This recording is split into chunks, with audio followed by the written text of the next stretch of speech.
My name is Clara Thorne. For the last 5 years, my world has been one of quiet contemplation, measured in the gentle scrape of a scalpel, against centuries of grime and the hushed reverence of the museum halls where I work.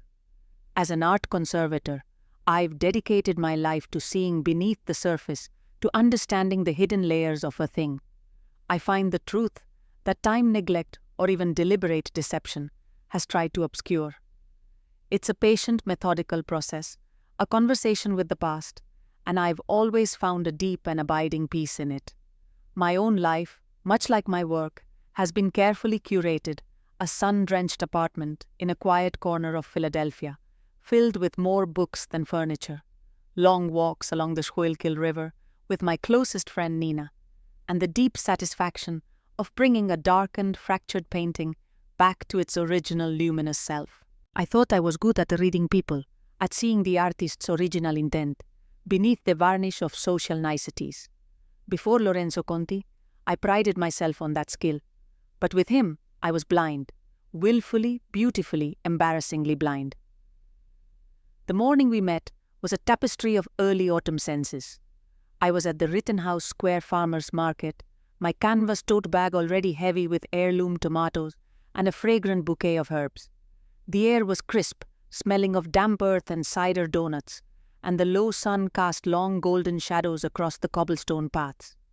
I was intently studying a wheel of aged cheddar when a voice smooth and accented like warm honey spoke beside me. "Pardon me, but that one is a bit sharp. If you prefer something creamier, more nutty, the Comte is exceptional today." I looked up into the most arrestingly handsome face I had ever seen, outside of a Renaissance portrait. He was tall and impeccably dressed in a cashmere sweater, the color of autumn leaves, his dark hair artfully tousled. But it was his eyes, a deep, intelligent brown, that seemed to hold a flicker of old-world amusement that made my carefully constructed composure falter. "Oh," I said, feeling a blush creep up my neck. "Thank you. I'm a bit of a novice." "We are all novices in the face of true craftsmanship," he said with a smile that crinkled the corners of his eyes. "I am Lorenzo." He extended a hand, his grip firm and warm. "Clara!" I replied, my voice a little breathless. He gestured to my tote bag, which had a small pin from the Philadelphia Museum of Art on it. "You work at the PMA?" I nodded, explaining my role as a conservator. His eyes lit up with genuine interest. "How fascinating! A restorer of beauty. You bring the past back to life." The way he said it with such poetic gravity made my very ordinary job feel like a sacred calling. He in turn told me he ran the American branch of his family's business, a generations-old luxury textile company from Milan. He spoke of silks and velvets, of tradition and innovation, with a passion that was utterly captivating. We talked for nearly an hour, weaving through the crowded market stalls, our conversation flowing as easily as the river I walked beside each evening. When he asked for my number, suggesting we continue our discussion over dinner, I gave it to him without a moment's hesitation. By our third date, a breathtaking meal at a restaurant, so exclusive I hadn't even known it existed, I was falling hard. "You are different, Clara," he told me, as we walked through the lamplit streets of Old City, his hand holding mine with a possessive gentleness. "The women I meet here are often so transparent. They are all ambition and noise. You have a stillness, a depth. It's intoxicating. I should have wondered what was wrong with ambition and noise. I should have noticed how he framed me in opposition to other women, as if it were a competition I had unknowingly won. But I was too mesmerized by his attention, too flattered by the idea that this sophisticated worldly man saw something special in my quiet life. Lorenzo was everything I hadn't known I wanted. He was handsome, cultured, and ambitious, with a romantic streak that felt like something out of a classic film. When he spoke Italian on the phone with his family, the language was a swift, melodic river of sound, full of passion and complex emotion I could only guess at. The words were a mystery, but the music of them was beautiful. "You should learn Italian," he teased, sometimes tucking a stray strand of my hair behind my ear. "Although perhaps not. There is a certain charm to your confusion. I took a few classes in college," I reply with a small hedging smile. It wasn't a lie. It was just an elegantly edited version of the truth. I didn't mention the year it spent in Florence, studying conservation and art history, where he'd become so fluent I could argue with merchants in the San Lorenzo market, and debate the merits of Masaccio versus Giotto with my professors. I didn't mention that it kept it up with conversation partners, and by reading Italian novels, that the language had become a secret garden in my mind, a place of beauty and solace I rarely shared. It had never seemed relevant, until it did. He would laugh, a rich, warm sound. Sei abbastanza bella, da non averne bisogno, he'd murmur, kissing my forehead. You're beautiful enough to not need it. He'd smile, choosing to hear the compliment and ignore the subtle dismissal underneath the implication that my beauty was my primary and perhaps only currency. Lorenzo was a master of the gilded insult, the critique wrapped in a velvet compliment. It left me constantly questioning my own perceptions. I love that you're so practical with your clothes, he'd say, his eyes flicking over my simple, well-made dress. It's very wholesome. Or when I'd insist on splitting a bill, he'd sigh with affectionate exasperation. You are so charmingly American, sometimes, my love. Each comment was delivered with such tenderness that I found myself thanking him for the subtle cut. There were other smaller dissonances. The way his posture would stiffen during those calls with his family, his laughter sounding sharper, less joyful. The way he would gently guide me away from a piece of modern art I admired in a gallery, murmuring, a bit crude, don't you think, steering me instead toward the classical sculpture he deemed more appropriate. He had introduced me to his friends as his sweet American artist, a label that felt both possessive and reductive, as if I were a charming artifact he'd discovered. My best friend Nina saw it. Our friendship was built on a foundation of unvarnished honesty, a safe harbor in any storm. Are you sure about this guy, Kiel? She asked one evening. We were in my apartment, sipping wine, the scent of turpentine and linseed oil hanging faintly in the air from a canvas I was working on. He seems performative. What do you mean? I asked, my voice instantly defensive. I mean, he's always on. The charming European, the patron of the arts. It's like he's playing a role he's memorized, she said, swirling the deep red wine in her glass. And the way he never really wants you to meet his family after 6 months. He talks about them like they're the Medici, but keeps you completely separate. It's odd. You don't know him like I do. I insisted, though a small disloyal part of me knew she was right. He's just more reserved, more traditional when it comes to family. Nina raised a skeptical eyebrow. Who a person is with their family is who they are, Clara. The rest is just for show. His family is the most important thing to him, I said, echoing a line he'd used. He just wants to be sure. He wants the timing to be perfect. 6 months isn't perfect timing, she pressed gently. Look, I'm not trying to be a bitch. I don't want to see you get hurt. You seem a little smaller when you're with him. I laughed it off. What did Nina know of the intoxicating world Lorenzo had opened up for me?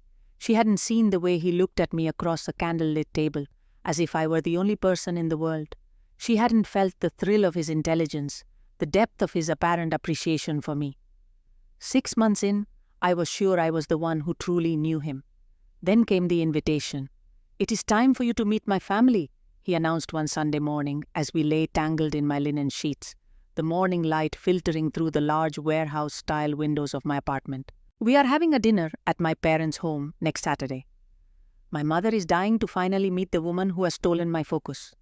My stomach did a nervous flip, a mix of sheer terror and exhilarating validation. Really, you've told them about me?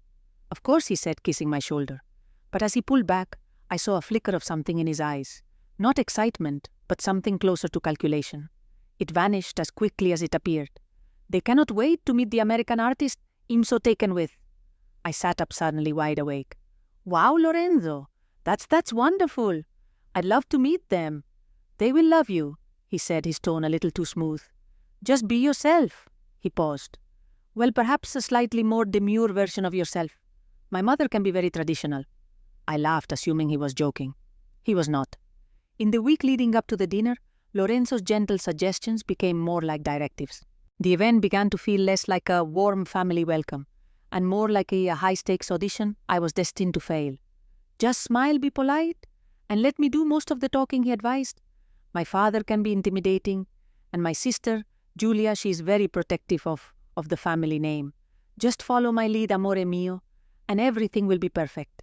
The day before the dinner, I stood in front of my closet in a state of near paralysis. Everything I owned suddenly seemed too casual, too colorful, too me. I finally settled on a deep emerald green silk dress elegant, with a modest neckline and a hem that fell gracefully below the knee. I practiced a few polite Italian phrases in the mirror, rehearsing my accent until it sounded passable, like that of a tourist who'd made an effort. I researched Milanese social customs until my eyes burned. "You're spiraling," Nina said, when I called her in a last-minute panic. "It's just dinner, not an audience with the Pope." "His family's important to him," I insisted, pacing the length of my small living room. "I just want them to like me." There was a pause on the line. "Clara, does he like you? The real you? Or a curated version he's comfortable with?" "Of course he does," I said, my voice sharp. But her question hung in the air, long after I'd hung up the phone, a quiet, unsettling echo. Saturday evening arrived on a soft breeze, the kind that promised a cool, clear night. Lorenzo picked me up in his gleaming black Maserati, a car that always felt more like a statement than a mode of transportation. He let out a low whistle when I opened my door. "Bellissima," he breathed, kissing my cheek. "Very appropriate." The word landed with a thud in the pit of my stomach, but I forced a smile. I wanted to make a good impression. The drive took us out of the city and into the heart of the main line, where old stone mansions sat on acres of flawlessly manicured land, hidden behind imposing gates. We turned onto a long, winding driveway flanked by ancient oak trees, and my breath caught in my throat. The Conti home was not a house. It was an estate, a sprawling stone manor that looked as if it had been plucked from the Lombardy countryside and dropped into the Pennsylvania suburbs. "Ready?" Lorenzo asked, squeezing my hand as he parked. The pressure felt less like reassurance and more like a final warning. Before we could even reach the massive carved wooden door, it swung open. A woman who could only be Lorenzo's mother, Caterina, stood framed in the doorway.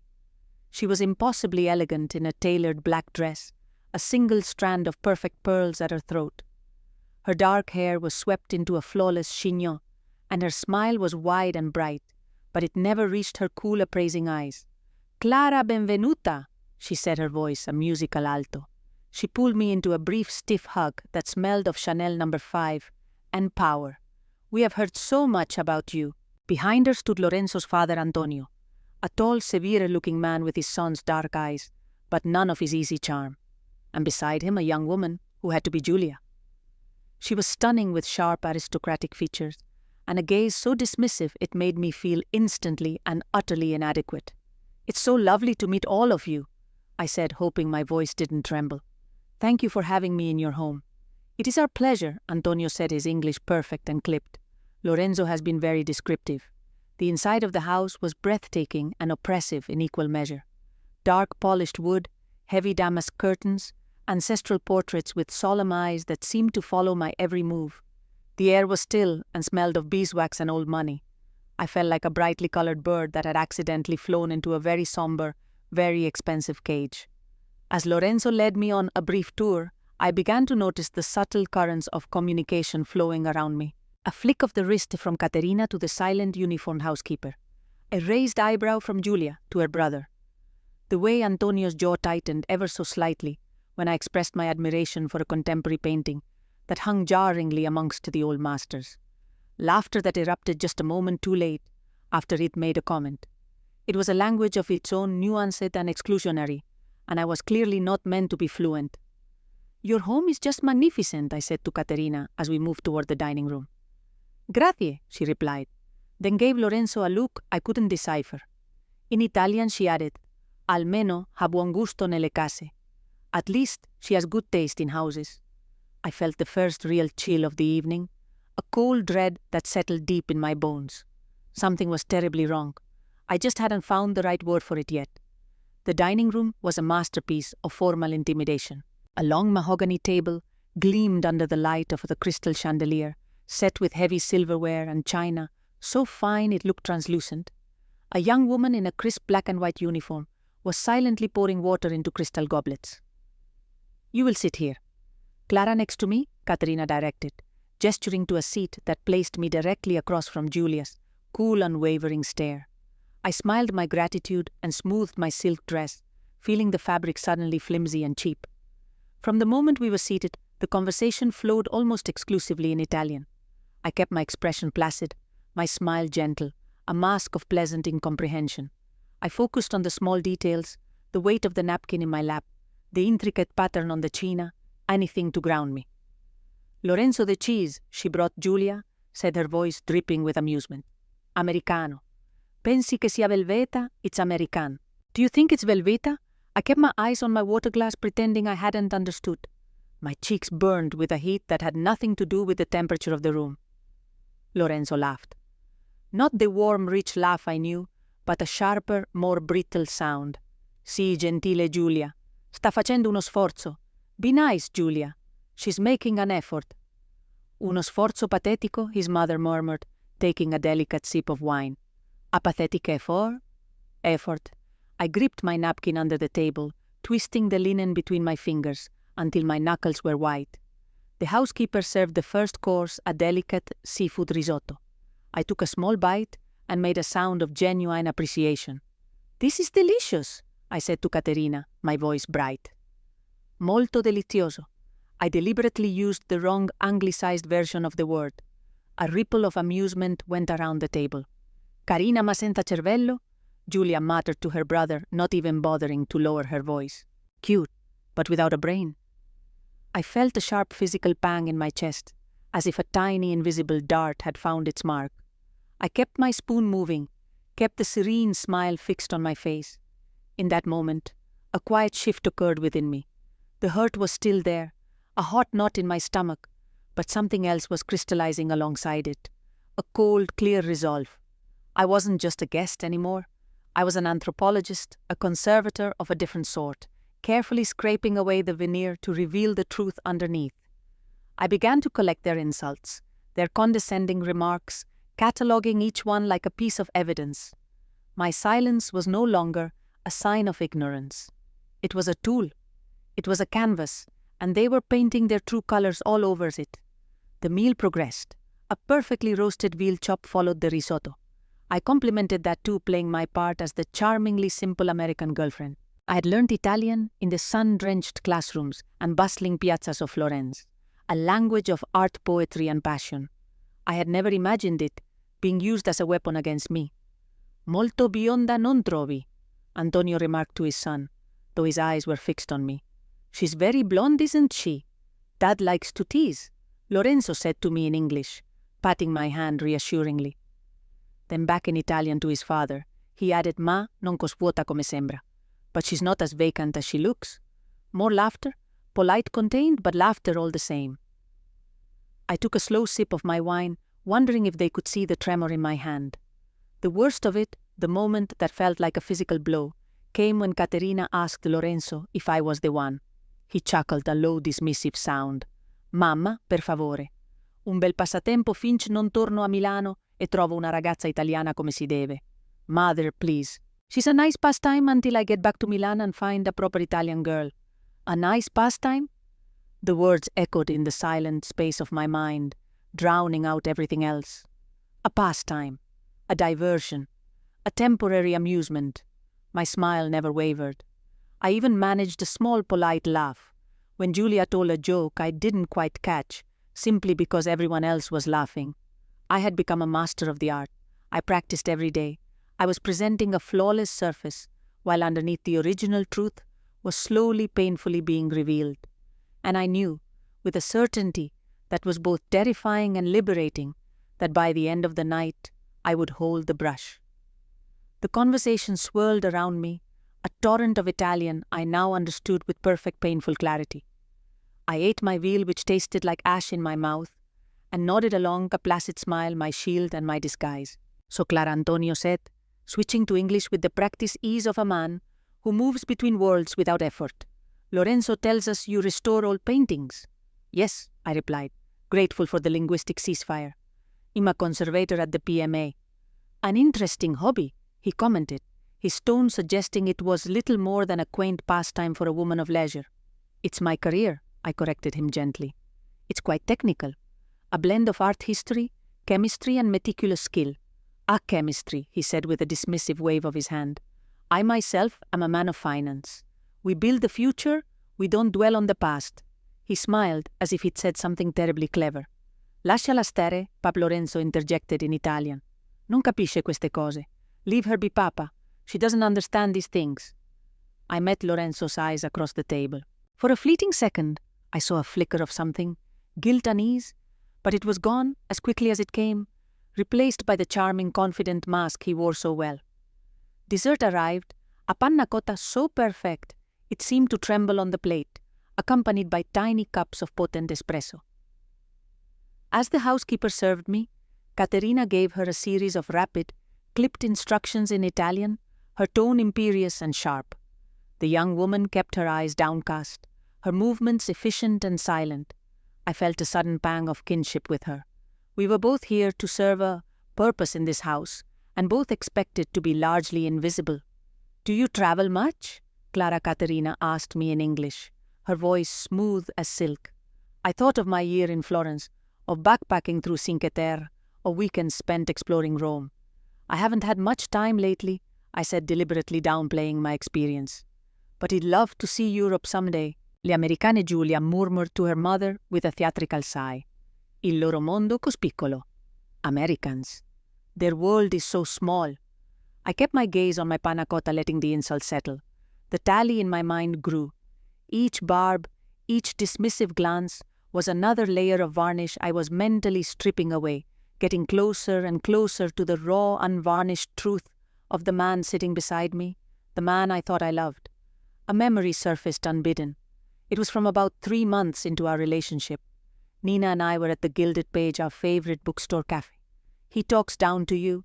You know, Nina had said, her expression serious. "He's just teasing, it's our dynamic." I had insisted, feeling a familiar prickle of defensiveness. "No," she had said, her gaze steady. "It's not teasing. Teasing is a game between equals. This is different. He makes jokes at your expense. He simplifies things for you. Pay attention to how you feel after you've been with him. Do you feel expanded or do you feel edited? The word was perfect. I had been editing myself for months, sanding down my edges, muting my colors, all to fit into the gilded frame Lorenzo had built for me. And tonight, I saw with horrifying clarity that it wasn't just me doing the editing. He was actively erasing me. As coffee was being poured, Lorenzo leaned in close, his breath warm against my ear. "You are doing so well, amore mio," he whispered in English, his voice a conspiratorial caress. "They are charmed." I looked at him, really looked at him, and for the first time I saw not the sophisticated man of the world, but a boy desperate for his family's approval, willing to sacrifice my dignity to get it. I simply nodded, my smile feeling brittle, like old cracked paint. The evening was finally winding down. Antonio was swirling a brandy in a large snifter, and Caterina was recounting a tedious story about a charity gala.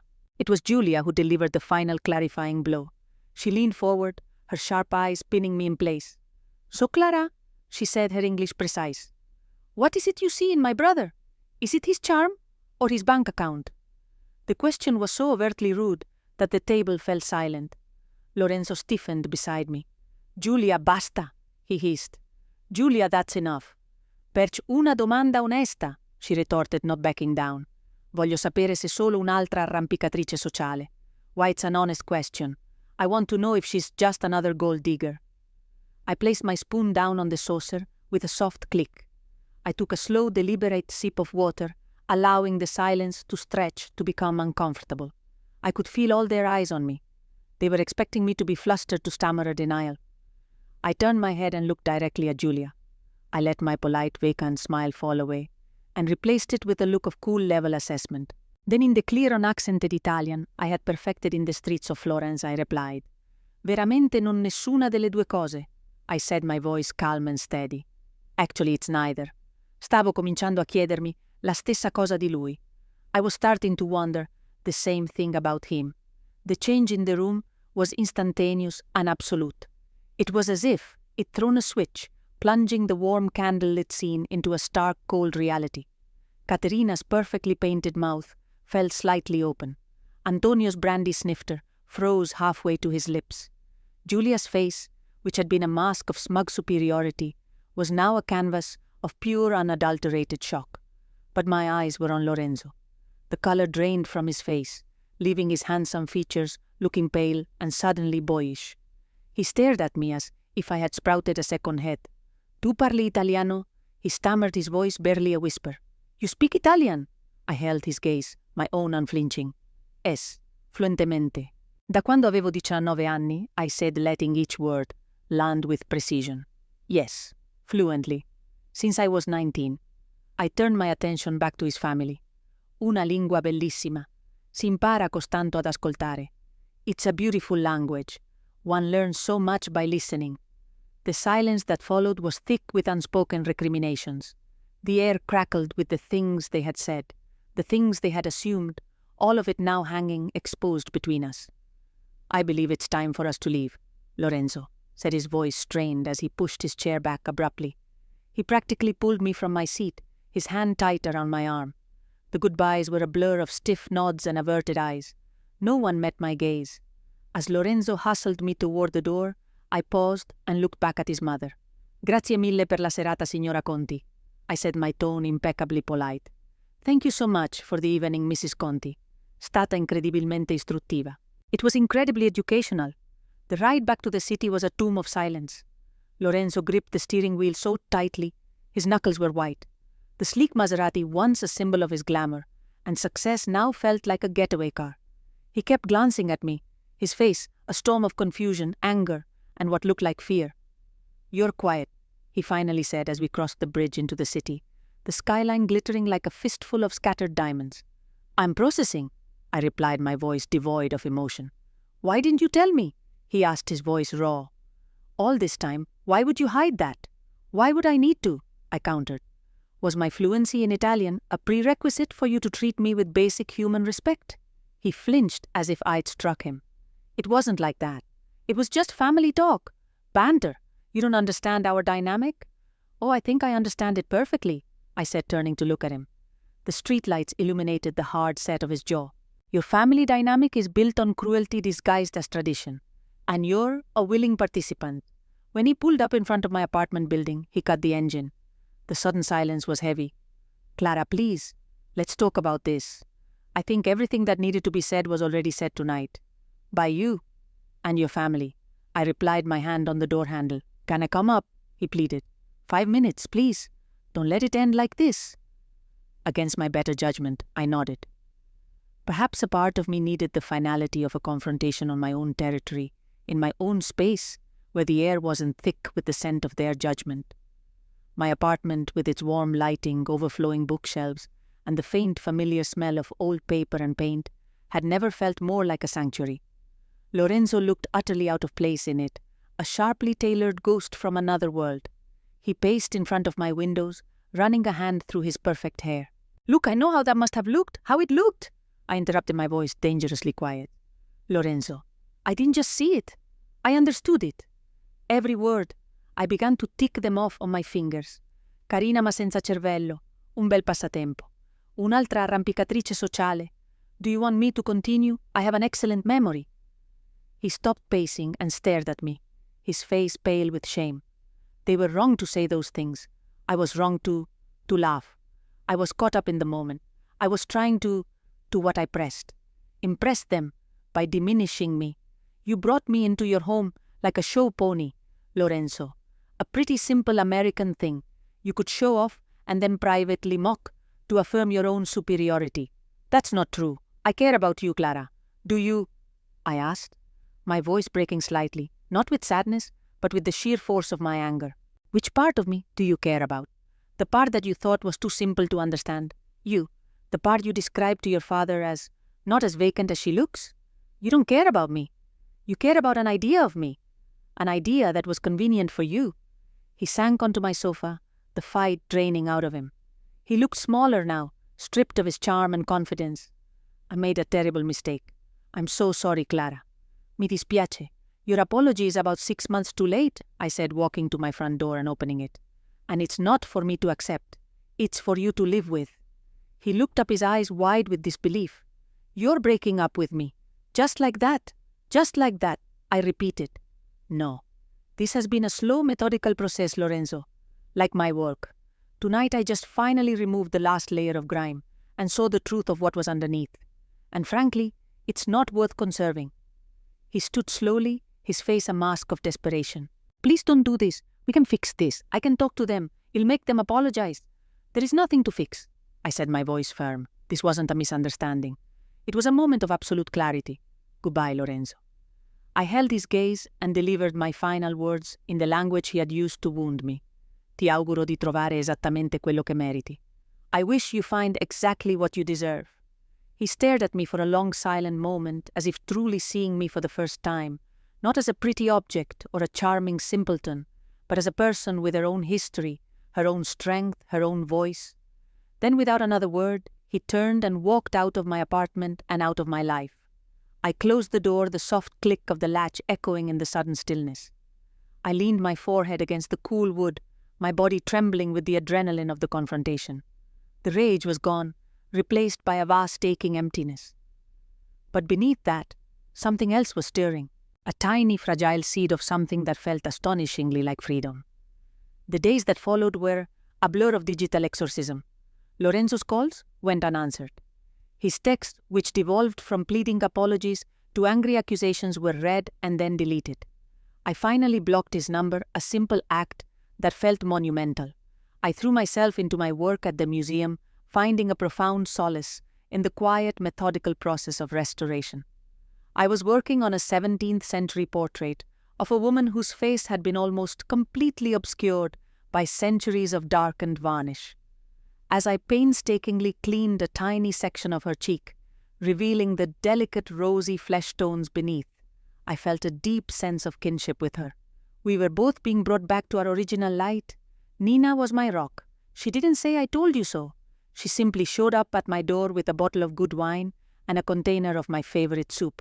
We sat on my floor, surrounded by my books, and I told her everything. "You know," she said when I had finished, "the most impressive thing isn't that you stood up to them. Is that you had the patience to sit there and listen first. You gave them all the rope they needed to hang themselves. I just feel so foolish for not seeing it sooner." I admitted, my voice thick. "Don't," she said firmly. "We all want to believe in the beautiful surface. It's human. But you, Clara, you always find what's real underneath. You just had to do it with a person instead of a painting this time." A week later, an email landed in my inbox. It was from Julia. The subject line was simply, "I'm sorry." The message was brief, a stilted apology for her unwelcoming behavior, explaining that their family was very protective and that she had misjudged me. It felt hollow, an act of self-preservation, not genuine remorse. I read it once, then moved it to the trash. I owed her nothing, not even the energy of a reply. Life began to settle into a new, quieter rhythm. The ache of the breakup slowly faded, replaced by a burgeoning sense of peace.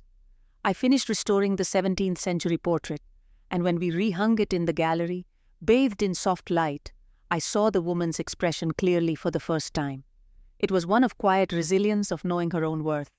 I felt like I was looking in a mirror. 3 months after the dinner, on an impulse, I booked a flight.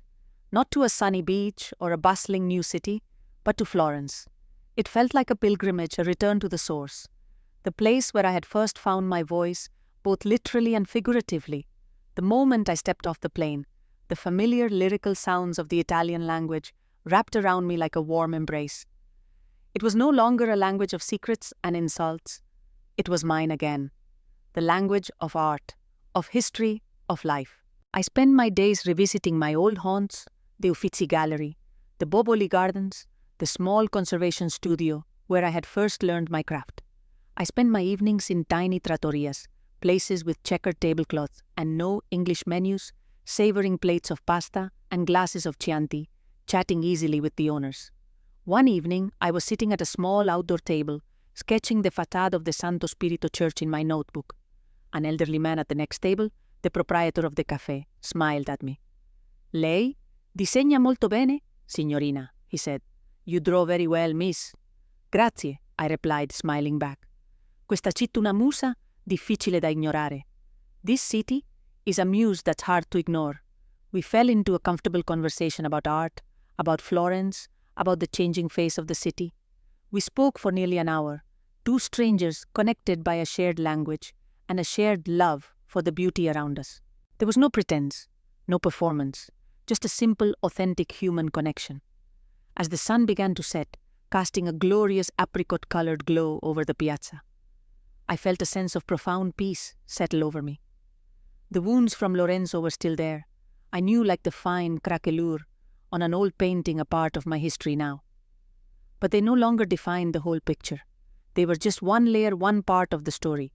I had gone to that dinner seeking validation from people who were incapable of giving it. I had been willing to make myself smaller, quieter, simpler to earn a love that wasn't real. But sitting there in the heart of Florence, I realized I didn't need anyone else's approval. I had my work, my passion, my friendships. I had my own voice. I had learned that true fluency isn't just about mastering the grammar and vocabulary of another language.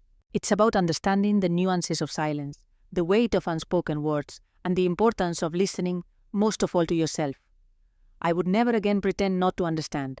I would never again translate myself for someone else's comfort.